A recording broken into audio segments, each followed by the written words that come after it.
He out there in YouTube land, full throttle kind of guy. Again, got some bonus footage for you. I showed you the big block Chevy that will be going into the Nova. So just a kind of way to help people, figure out their next move if they've never done an engine swap, or, trying to put a newer engine into a vehicle that didn't have that kind of an engine before. These are all the parts that I pretty much needed to help with the conversion. I got a brand new battery tray because we're moving things to the trunk. Got a mini starter. Got the right flywheel. With my big block, it's internally balanced, so it doesn't need the 454 externally balanced unit. That's a big piece right there. Research the engine you have. Make sure you have the right flywheel, because this can be a make or break part of your project. The wrong flywheel can cause an out of balance, destroy bearings, destroy your engine, and you're back to square one. Got my high output alternator.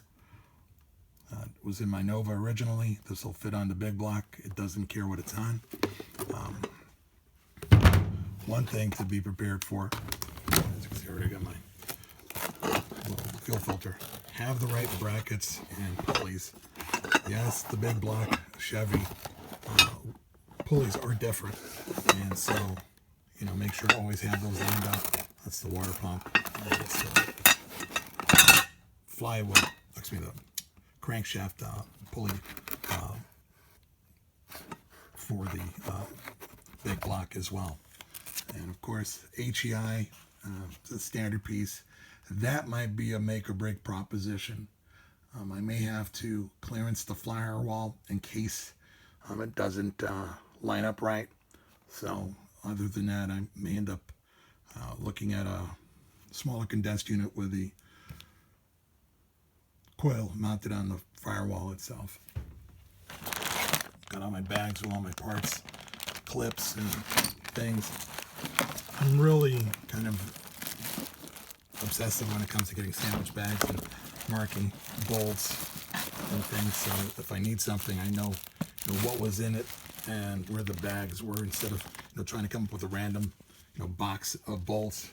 I do have my random box of bolts though, and other attachments in there, so it's pieces that will come into play. Of course, I got my inspection cover for my transmission. Got a brand new master cylinder. Got the new valve cover gaskets, and then I've got some of the other parts that go.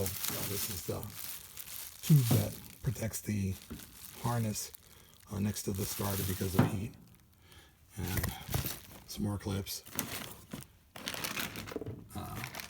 some additional battery tray support, and then I've got the appropriate big block long water pump for that style. I'm going to use the long as opposed to the short. Shorts for the older models. Long will be your 1970, 71 to and up. Sometimes you can get lucky and you'll find a mixture of shorts versus longs in them, but again, mine started with a short. That's what's going back into it. Battery tray again. Oh, excuse me. License plate cover. Look at that. My big block headers. So I've got some other parts to kind of get lined up, but hopefully we'll get it stabbed in tomorrow, and I'll get some footage for that as well, weather permitting. Again, it's kind of been like a rainy season up here since it doesn't snow anymore for whatever reason, but here we are. But I'll keep you posted. But again, organization is going to be your key, so do your research, get your parts sorted, lined up, so you're not doing the last minute scramble. And like I said, this is particularly sensitive if you're going from small block to big block, or different style motor into a car that didn't have it. So the Nova platforms did have it back in the early 70s, 60s and whatnot, but again, 73 did not. So we're going to get that thing to fit in there, and it'll fit like a glove. But like I said, I appreciate your time taking a look. Again, like, subscribe, hit the little bell. Appreciate your time. Everyone have a wonderful evening, and please stay safe.